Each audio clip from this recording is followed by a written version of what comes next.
Hey guys, this is Nick from the Real Estate Zupex, and welcome to episode 2 of Whiteboard Wednesday. If you missed episode 1, go back and check that out. Today we are going to dive right into how to analyze or underwrite a deal for a rental property. We're going to be talking through a single family home today, but everything that we talk about applies for anything from a 1-unit to a 4-unit building. So single family home, duplex, triplex, or quad are all considered residential real estate. If you're going to get a mortgage, it would go through residential lending or residential mortgage process. The value will be determined based on comparable sales, and the underwriting process, what we'll talk about today, is going to be very similar. Once you get to 5 units and above, things change a ton. 5 units and above is considered commercial real estate, and it's valued more like you would value a business and not like you would value a residential property. The underwriting is very different. The lending would be commercial lending, so we wouldn't use this process for anything 5 units and above. In a future episode, we can talk about how to underwrite, for example, like a multifamily apartment building, but today we're focused on a single family home. It's a property that Holly and I looked at in April of 2022, so quite a while ago, but I wanted to pick an older one so that I could kind of come full circle on the process and talk about kind of how it all went and everything we learned from that deal. So that home was a 3-bed, 1-bath home. It was located 2 towns over from us in an area that we hadn't invested in, but we were very familiar with.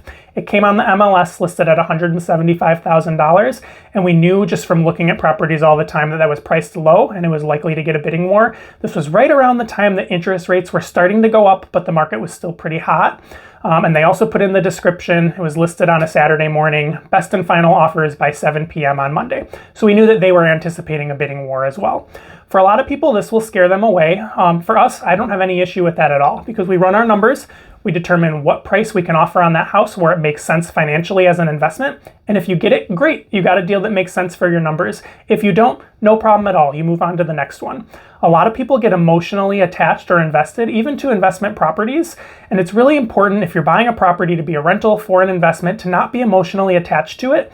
There's no reason to offer more than your numbers suggest that you should. You would never go and offer 10% more for a share of Apple stock because you have some emotional attachment to Apple stock. All right, and that sounds, people laugh at that and think that that sounds ridiculous. But an investment property is an asset that you're using to generate income just like you would from other types of investments. So don't look at it any differently. So the first question with this single family home is how much income could it generate for us? How do you determine how much a house could rent for? So I'm going to walk through 3 methods of determining how much rent you could get for this 3-bed, 1-bath property. So the first method is using an online rent estimator tool. So rentometer.com is probably the most commonly used, the most popular one. The Bigger Pockets website also has a rent estimator tool that you can use. And the general sentiment behind all of these is the same. You put in the zip code, the number of beds and baths, maybe number of square feet, and it's going to give you a median rental price in that area. So a couple things to keep in mind. One, it's giving you a median. So if your house is significantly nicer than the average property, you'll be able to charge more. If it has things like a better view or a better location, is just more nicely renovated. If you're in a bad location, if it's not as nice as the average property, obviously you'll be able to charge less. So those are things to keep in mind.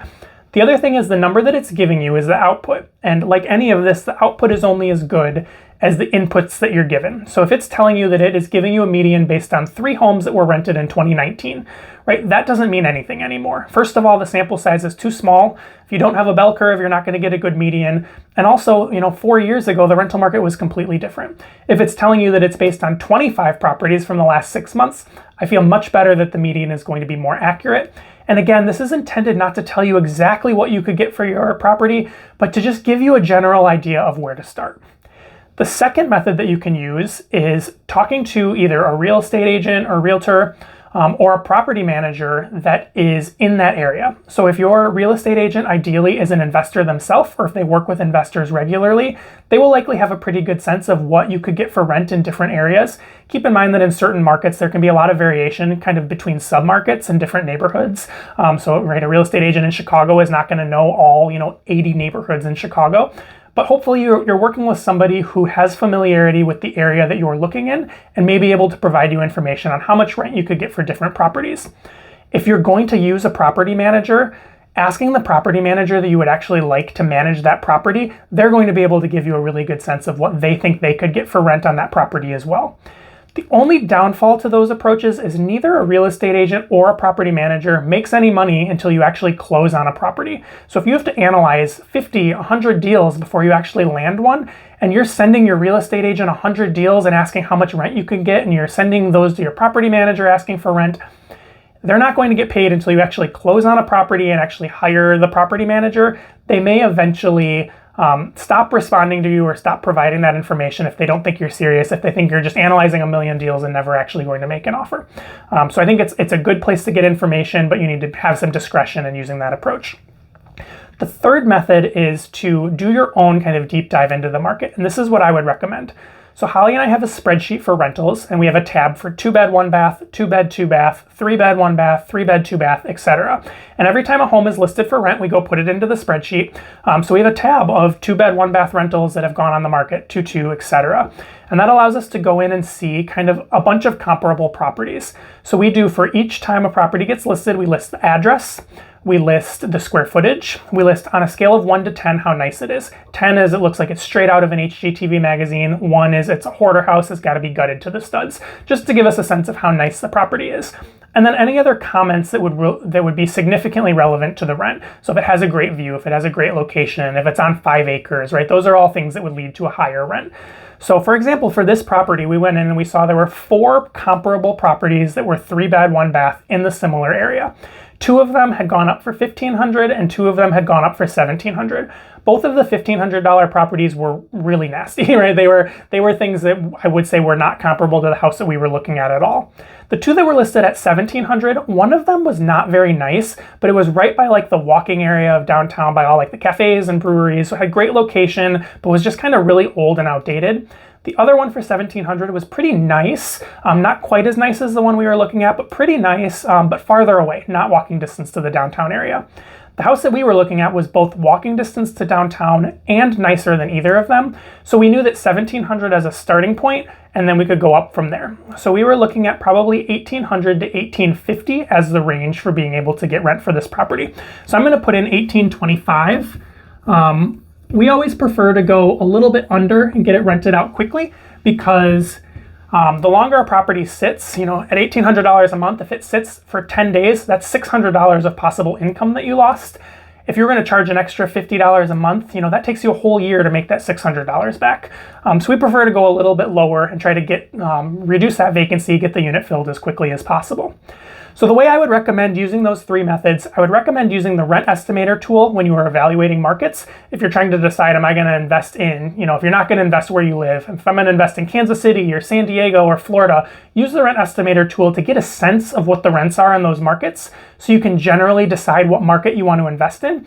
Then I would do a deep dive into that market, create your own spreadsheet, create your own comps so that once you pick that market, you have a list of all of the comparable rents. And then I would use the real estate agent and the property manager as kind of a double check when you're to the point of actually putting in an offer. Hey, I think I could get $1,825 for this. What do you think? Actually, I probably wouldn't even use that approach. Before you tell them your number, I would ask them what they think because they might just give you confirmation bias. Just say, hey, what do you think this could rent for? And see what number they throw out and see how close it is to your number. So for a single family home, that's probably all you're going to be able to get for income. Most single family homes encompass kind of everything. Someone renting a single family home expects that they're going to get the parking and the laundry and everything associated with that home. But if this is a duplex or triplex or has additional units, you would need to add up the rent that you could get from every additional unit and then think about, are there any other ways that I could bring in additional income? Right, so maybe if you're going to allow pets, pet income is another additional source of income. If you have a 3-plex and you have 2 driveway spaces and 2 garage spaces, could you charge $25 for a driveway space and $50 for a garage space? Maybe that's a way to get some additional income. Could you frame out some storage units in the basement, put locks on them, put in some shelves, and charge $20 a month for storage? If you have, a basement of a duplex or triplex, could you put in coin-operated laundry for another source of income? Land use, I've heard of people using the land for other things. If you have a bunch of land, storing boats and RVs and things like that, less common, and it certainly would depend on your city and zoning and things like that. But the point of this is just to be creative. Think of a house not just as a house, but as an asset that you're trying to create as many streams of income as possible from. Are there any services that you can provide to your tenants that you can charge for? For example, maybe a single family home, they're responsible for the lawn and snow. And maybe it's on average $30 a week for someone to come cut the grass. maybe you can offer to take care of that for them. So maybe you can hire a service to mow the grass at all of your single family homes, and you can get a bulk price of $25. And then maybe you charge the tenant $35, which is $5 more than they would have paid for the convenience of just taking care of it, paying the company, and then you just add it onto their rent. So you're making $10 a week just on providing that service to your tenants. And I'm interested in what other ways, anyone who's investing in real estate or anyone that's listened to podcasts or read books, what are some other ways that you can create income from your rental properties? People come up with a lot of creative ways. So for this particular home that we were looking at, we wouldn't be adding anything additional to it. That $1,825 encompasses kind of all of the money that we would be bringing in from that property. But certainly for more than single family homes, think about all these different things and what other sources of income you could have. So that's all for today. Next week, we'll dive into all of the expenses associated with a rental property. So thanks for watching today. Be sure to hit the like button, subscribe so you know when it comes out next week, and please leave some comments below. We'd love to hear what you guys think, and we look forward to seeing you next week on Whiteboard Wednesday.